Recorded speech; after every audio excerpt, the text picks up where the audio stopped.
Welcome to my YouTube channel. हमारे YouTube channel में आप सभी भाइयों का स्वागत है। देखिए, कल परसों यानी कि पिछले 2 दिनों के अंदर आपने देखा कि जम्मू एयरबेस पर जो जम्मू का स्टेशन था, एयरफोर्स था, उस पर हमला हुआ था। तो हमला हुआ, क्या हुआ, ये सब हमारे मायने की बात नहीं है। जो हमारे मायने की बात है उसमें क्या है, वहाँ पर जांच के लिए 3 एजेंसी जुटी थी, 5 एजेंसी, लेकिन जिसमें 3 बहुत महत्वपूर्ण हैं। कौन कौन? NIA, डॉग स्क्वाड, और जो है एक और दी थी NSG। 3 एजेंसी दी थी। 3 जो मुख्य एजेंसी आए थे, तो जम्मू कश्मीर पुलिस भी दी थी, ठीक है, एयरफोर्स का अपना पुलिस भी दिया था, लेकिन वो सब उतना मायने नहीं रखता है। तो हम समझते हैं कि आखिर CBI क्यों नहीं गई, NCTC क्यों नहीं गई। तो पहले हम एक करके सब तो जानेंगे। अभी हमारा उद्देश्य ये रहेगा कि आज हम NIA के बारे में चर्चा करेंगे। सबसे पहले NIA के बारे में, NIA होता क्या है, उसके बाद नेक्स्ट दिन करेंगे NSG क्या होता है, उसके बाद करेंगे NCTC क्या होता है। तो हम इन सब एजेंसी के बारे में चर्चा करके और सब तक तुलना करेंगे, और जहाँ से प्रश्न आएंगे वहाँ पर हम देखेंगे। इससे आप UPSC मेंस का भी प्रश्न आप लिख सकते हैं, ठीक है। तो चलिए, लेट ना करते हुए शुरू करते हैं। यदि आप हमारे फेसबुक पेज पर देख रहे हैं तो हमारे फेसबुक पेज को लाइक कर दें। चलिए, तो देखिए, सबसे बड़ी बात है तो नाम है NIA, ठीक है। तो NIA होता क्या है, NIA होता क्या है, तो देखिए, देखिए कि आप तो लिखा हुआ दिखाई दे रहा है NIA। तो NIA है नेशनल इन्वेस्टिगेशन एजेंसी। इसको याद रखिएगा, फुल फॉर्म पूछा भी है। हमने बोले हैं क्या हमला हुआ नहीं हुआ, इस पर कोई विशेष ध्यान नहीं देना है, लेकिन जहाँ से हमारा प्रश्न आता है वहाँ से ध्यान देना है। ये SSC का प्रश्न रहा है। NIA का फुल फॉर्म क्या होता है, तो ये होता है नेशनल इन्वेस्टिगेशन एजेंसी। आप तो भी जानना चाहिए, सिर्फ न्यूज़ ही नहीं देखते मत रहिए। चलिए, इसका वास्तविक नाम जो होता है, NIA का जो वास्तविक नाम है, ये क्या है, राष्ट्रीय अन्वेषण अभिकरण। राष्ट्रीय अन्वेषण अभिकरण NIA का नाम होता है। इसे राष्ट्रीय जांच एजेंसी नाम से भी जाना जाता है। किस एजेंसी नाम से? राष्ट्रीय जांच एजेंसी के नाम से भी जाना जाता है। और इसका जो गठन जो हुआ था 2000 जांच एजेंसी अधिनियम 2008 से तहत गठन हुआ था। अब देखिए, 2008 में इसका गठन क्यों हुआ, तो आप तो मालूम होता 26 से 11 हमला हुआ था। 26 से 11 हमले के बाद देश तो महसूस हुई, हमारी राष्ट्रीय एजेंसी तो महसूस हुई कि हमारे में ये रहना चाहिए, एक जांच एजेंसी भी रहना चाहिए, ठीक है। तो उसी जांच एजेंसी के तरफ में इसका गठन किया गया। अब देखते हैं NIA के महानिदेशक भी होते हैं। NIA की स्थापना कौन किया था, तो NIA के बारे में हम तो फुल फॉर्म इसका बता ही दिए। और NIA के महानिदेशक अभी कुछ दिन पहले राधा विनोद राजू थे। राधा विनोद राजू, ये आपका लिखा हुआ है यहाँ पर, इसको अंडरलाइन हम कर देते हैं बस। लेकिन ये जो है अब रिटायर हो चुके हैं। अभी वर्तमान में जो है निदेशक वो है क्या है, कुलदीप नैयर। तो आप याद रखिएगा, आपके प्रश्न में पूछे जाएंगे NIA के वर्तमान निदेशक कौन है, और प्रश्न यहीं से उठाएगा। देखते रहिएगा, 1 या 2 प्रश्न हाल ही में कोई भी एग्जाम होगा उसमें आने वाला है। आइए, अब देखिए, नेक्स्ट चलते हैं। कहते हैं अपराधों की जांच और अभियोग चलाने की केंद्रीय एजेंसी। राष्ट्रीय एजेंसी है, हमने बता दिया था। अब देखिए, ये कहाँ कहाँ जाती है जांच करने के लिए। ऑप्शन देगा और पूछ रहा है इनमें से कहाँ। ये यहाँ से IAS का प्रश्न बनेगा, UPSC का प्रश्न बनेगा, या फिर BPSC का प्रश्न बनेगा, यहाँ से कोई भी PCS का प्रश्न बनेगा। तो देखिए, जहाँ भारत की संप्रभुता, संप्रभुता का मतलब होता है अपना निर्णय लेना, सुरक्षा, अखंडता, राज्य की सुरक्षा, विदेशी राज्यों का हस्तक्षेप, ये सब जहाँ पर प्रभावित होगा वहाँ पर NIA चला जाएगा। देखिए, ऐसे तो चला जाता है NSG भी, लेकिन ये बहुत जल्दी भाग जाता है। NIA जो है बहुत जल्दी जाता है। आइए, उसके बाद परमाणु और परमाणु प्रतिष्ठानों के विरुद्ध अपराध, परमाणु से संबंधित कोई अपराध हुए हैं तो वहाँ भी ये जाएंगे। मान लिया नकली मुद्रा का तस्करी होता है, तो नकली मुद्रा जो है आतंकवाद तो बढ़ावा देता है, अब तो मालूम हो जाए। तो इसमें भी ये जांच करेगी। उसके बाद जो है अंतर्राष्ट्रीय संगठन, यहाँ पर भी ये जांच करती है। और सबसे बड़ी जांच जो होती है, जो इसका सबसे बड़ी काम है, वो है आतंकवाद का मुकाबला। क्या करना? आतंकवादी का मुकाबला। अभी जम्मू कश्मीर में जुड़ी जो केस है वो आतंकवादी का मुकाबला का ही है, यानी कि आतंकवादी से संबंधित कोई भी घटना जब होगा तो इस पर एक्शन लिया जाएगा। ठीक है, चलिए नेक्स्ट में चलते हैं। इसीलिए इसका नाम जो है आतंकवादी विरोधी कानून प्रवर्तन एजेंसी के रूप में भी इसका काम हो जाता है। नेक्स्ट में चलते हैं। अब देखिए, आतंकवादी मामलों में तो जांच करता ही है और राज्यों और अन्य जांच एजेंसी तो सहायता भी करता है।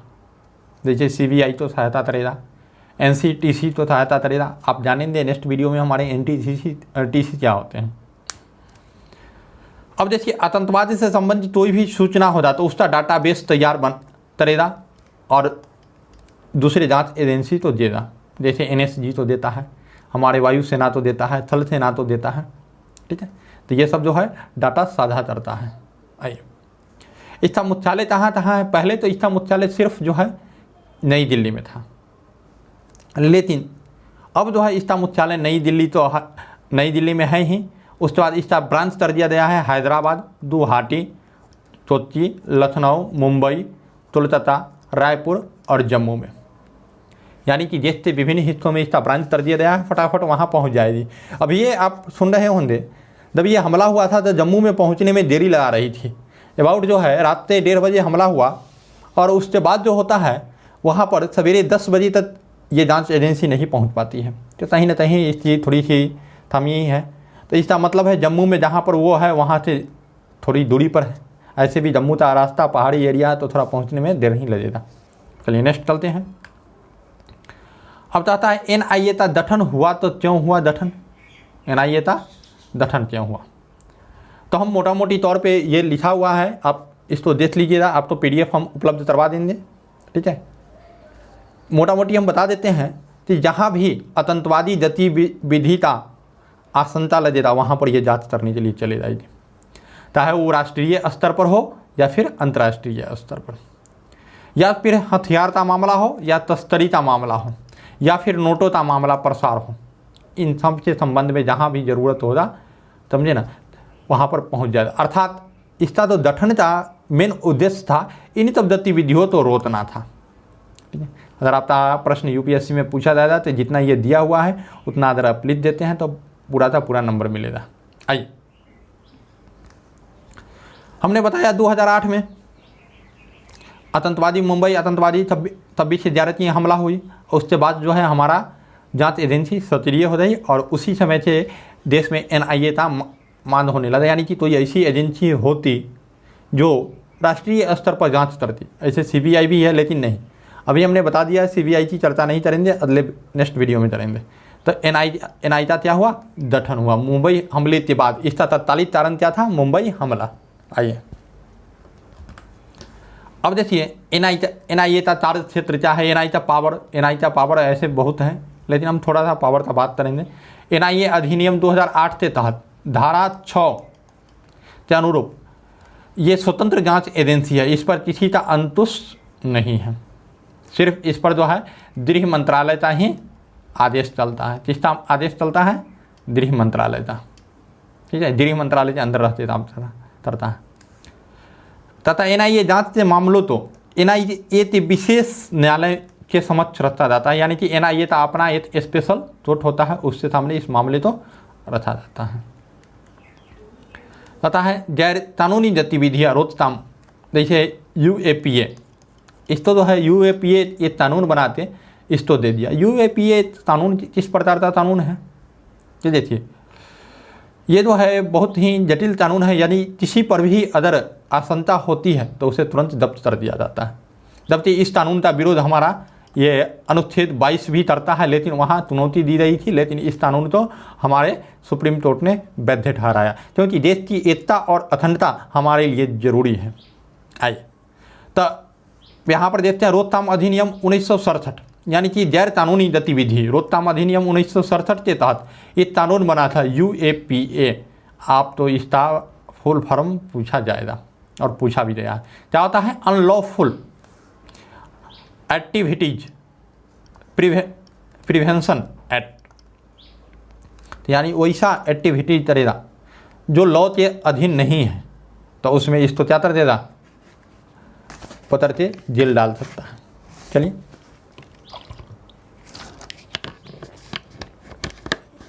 मुझे पानी पीने की आदत है, इसलिए पी लेते हैं। नेक्स्ट में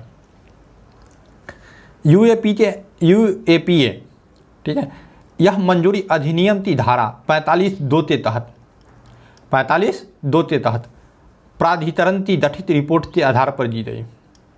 यानी कि यूएपीए तो किस धारा के अंतर दिया गया? 45(2) के अधीन। इसका भी एक अपना धारा है, उस धारा के अनुसार ये काम करते हैं। चलिए अब देखते हैं थोड़ा सा नकली भारतीय मुद्रा की तस्करी और आतंकवादी वित्त पोषण, ये दोनों एक दूसरे से पूरक हैं। अब देखिए नकली मुद्रा दीजिएगा तो आतंकवादी के पास ज़्यादा ही आतंकवादी का बढ़ावा मिलेगा, तो उसमें आतंकवाद बढ़ेगा। तो इस कारण से यहाँ पर इसके अंदर जो है एक सेल गठित किया गया, जिस सेल का नाम है TFFC। यानी कि किसने गठित किया था? यही NIA के अंदर जो है अपना स्पेशल तोट होता है, उसके बाद TFFC होता है, सेल भी है जो कि क्या करता है? नकली आतंकवादी वित्त पोषण तथा नकली भारतीय मुद्रा सेल इसको बोला जाता है। और ये जो करता है आतंकवादी गतिविधि में विलुप्त मुद्रा तो, यानी कि संलिप्त मुद्रा तो ये जो है देखता है। तो इसका पूरा नाम जरा जानते हैं, TFFC। तो टेरर फंडिंग, यानी कि आतंकवादी का जो फंडिंग होता है, एंड फिएट करेंसी सेल, याद रखिएगा, terror funding and fiat currency sale बहुत ही इंपॉर्टेंट चीज़ है, इसको आप जरूर याद रखें। ठीक है, तभी आप तो ये प्रश्न पूछा जाता है कि NIA किसकी जांच करता है, तो उसमें नकली मुद्रा से भी दिया जाता है, जो कि आप नहीं मारते हैं, बहुत लोगों को मालूम नहीं होता है। आखिर अभी इसका दायरा 2019 में संशोधन करके बहुत ही ज़्यादा बढ़ा दिया गया है, लेकिन ये जो है ये पहले के अनुसार बता रहे हैं कि क्या बढ़ा दिया गया है, नहीं बढ़ा दिया गया, उस पर नहीं। जितना प्रश्न आया था इससे ज़्यादा आप लोगों तो प्रश्न नहीं आया था। आइए उसके बाद देखिए, इस विभाग की आतंकी वित्त पोषण और नकली मुद्रा जो सेल था, यानी कि फिएट इंडियन करेंसी नोट्स के मामलों में डेटाबेस का रखरखाव करती है, FICN का रखरखाव करती है। यानी कि क्या करता है? फिएट इंडियन करेंसी नोट्स, जिसको FICN कहा जाता है शॉर्ट में, इसका रखरखाव करती है। ठीक है, उसके बाद TFFC नक्सली समूहों के संबंध संदिग्ध व्यक्तियों के बैंक खातों का पता लगाता है। अब तो इसे तो मालूम है, इस सब संबंधित के लिए हमारा ED है, प्रवर्तन निर्देशालय, लेकिन आतंकवादी गतिविधि के जो संलिप्त होगा उसमें जो है NIA भी जाएगा। ठीक है ना, और जो है FICN का जांच करेगा TFFC के तहत, यानी TFFC ये सेल है और ये जांच करेगा किसका? फिएट इंडियन करेंसी नोट का जांच करेगा, कहाँ पर क्या है। उसके बाद अब देखिए, प्रभावी ढंग से निपटने के लिए एक विशेष किससे?